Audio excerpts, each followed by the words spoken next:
शिव पुराण श्री रुद्र संहिता प्रथम खंड चौथा अध्याय। नारद जी का भगवान विष्णु को शाप देना।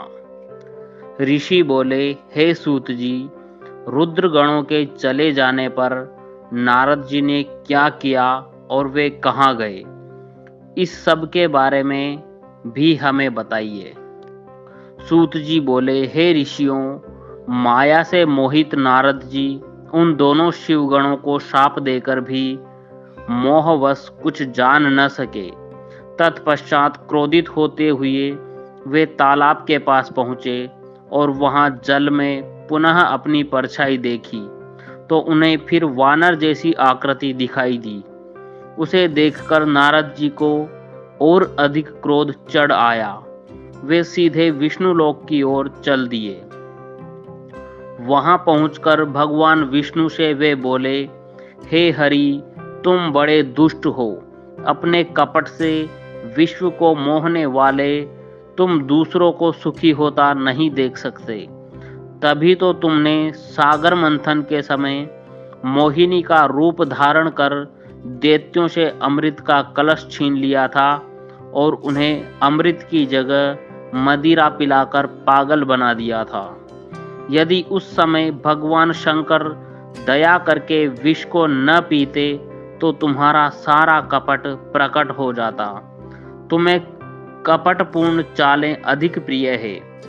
भगवान महादेव जी ने ब्राह्मणों को सर्वोपरि बताया है। आज तुम्हें मैं ऐसी सीख दूंगा जिससे तुम फिर कभी कहीं भी ऐसा कार्य नहीं कर सकोगे। अब तक तुम्हारा किसी शक्तिशाली मनुष्य से पाला नहीं पड़ा है, इसलिए तुम निडर बने हुए हो, परंतु अब तुम्हें तुम्हारी करनी का पूरा फल मिलेगा। माया मोहित नारद जी क्रोध में खिन्न थे। वे भगवान विष्णु को शाप देते हुए बोले, विष्णु, तुमने स्त्री के लिए मुझे व्याकुल किया है। तुम सभी को मोह में डालते हो। तुमने राजा का रूप धारण करके मुझे छला था, इसलिए मैं तुम्हें शाप देता हूँ कि तुम्हारे जिस रूप ने कपट पूर्वक मुझे छला है, तुम्हें वही रूप मिले। तुम राजा होंगे और इसी तरह स्त्री का वियोग भोगोगे जिस तरह मैं भोग रहा हूँ। तुमने जिन वानरों के समान मेरी आकृति बना दी है, वही वानर तुम्हारी सहायता करेंगे। तुम दूसरों को स्त्री वियोग का दुख देते हो, इसलिए तुम्हें भी यही दुख भोगना पड़ेगा। तुम्हारी स्थिति अज्ञान से मोहित मनुष्य जैसी हो जाएगी। अज्ञान से मोहित नारद जी का शाप विष्णु भगवान ने स्वीकार कर लिया। तत्पश्चात उन्होंने महालीला करने वाली मोहिनी माया को समाप्त कर दिया। माया के जाते ही नारद जी का खोया हुआ ज्ञान लौट आया और उनकी बुद्धि पहले की तरह हो गई। उनकी सारी व्याकुलता चली गई तथा मन में आश्चर्य उत्पन्न हो गया। यह सब जानकर नारद जी बहुत पछताने लगे और अपने को धिक्कारते हुए भगवान विष्णु के चरणों में गिर पड़े और उनसे क्षमा मांगने लगे। नारद जी कहने लगे कि मैंने अज्ञानवश होकर और माया के कारण आपको जो शाप दे दिया है वह झूठा हो जाए। भगवान, मेरी बुद्धि खराब हो गई थी जो मैंने आपके लिए बुरे वचन अपनी जबान से निकाले। मैंने बहुत बड़ा पाप किया है। हे प्रभु, मुझ पर कृपा कर मुझे ऐसा कोई उपाय बताइए जिससे मेरा सारा पाप नष्ट हो जाए। कृपया मुझे प्रायश्चित का तरीका बताइए। तब श्री विष्णु ने उन्हें उठाकर मधुर वाणी में कहा, हे महर्षि, आप दुखी न हो। आप मेरे श्रेष्ठ भक्त हैं, इसमें कोई संदेह नहीं है। नारद जी, आप चिंता मत कीजिए। आप परम धन्य हैं। आपने अहंकार के वशीभूत होकर भगवान शिव की आज्ञा का पालन नहीं किया था, इसलिए उन्होंने ही आपका गर्व नष्ट करने के लिए यह लीला रची थी। वे निर्गुण और निर्विकार है। और सत, रज और तम आदि गुणों से परे है।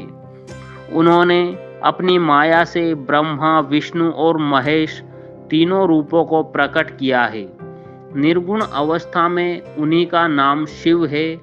वे ही परमात्मा, महेश्वर, परब्रह्मा, अविनाशी, अनंत और महादेव नामों से जाने जाते हैं। उन्हीं की आज्ञा से ब्रह्मा जी जगत के सृष्टा हुए हैं। मैं तीनों लोकों का पालन करता हूँ और शिव जी रुद्र रूप में सबका संहार करते हैं। वे शिव स्वरूप सबके साक्षी है। वे माया से भिन्न और निर्गुण है। वे अपने भक्तों पर सदा दया करते हैं। मैं तुम्हें समस्त पापों का नाश करने वाला, भोग एवं मोक्ष प्रदान करने वाला उपाय बताता हूँ। अपने सारे शकों एवं चिंताओं को त्याग कर भगवान शंकर की यश और कीर्ति का गुणगान करो और सदा अनन्य भाव से शिव जी के शतनाम स्तोत्र का पाठ करो। उनकी उपासना करो तथा प्रतिदिन उनकी पूजा अर्चना करो। जो मनुष्य शरीर, मन और वाणी द्वारा भगवान शिव की उपासना करते हैं उन्हें पंडित या ज्ञानी कहा जाता है। जो मनुष्य शिव जी की भक्ति करते हैं उन्हें संसार रूपी भवसागर से तत्काल मुक्ति मिल जाती है। जो लोग पाप रूपी दावानल से पीड़ित हैं उन्हें शिव नाम रूपी अमृत का पान करना चाहिए। वेदों का पूर्ण ज्ञान प्राप्त करने के पश्चात ही ज्ञानी मनुष्यों ने शिव जी की पूजा को जन्म मरण रूपी बंधनों से मुक्त होने का मनुष्यों सर्वश्रेष्ठ साधन बताया है। इसलिए आज से ही रोज भगवान शिव की कथा सुनो और कहा करो तथा उनका पूजन किया करो। अपने हृदय में भगवान शिव के चरणों की स्थापना करो तथा उनके तीर्थों में निवास करते हुए उनकी स्तुति कर उनका गुणगान करो। इसके बाद नारद जी, तुम मेरी आज्ञा से अपने मनोरथ की सिद्धि के लिए ब्रह्मलोक जाना। वहां अपने पिता ब्रह्मा जी की स्तुति करके उनसे शिव महिमा के बारे में पूछना। ब्रह्मा जी में शिव भक्तों में श्रेष्ठ है। वे तुम्हें भगवान शंकर का महात्म्य और शतनाम स्तोत्र अवश्य सुनाएंगे। आज से तुम शिव भक्ति में लीन हो जाओ, वे अवश्य तुम्हारा कल्याण करेंगे। ये कहकर विष्णु जी अंतर्धान हो गए।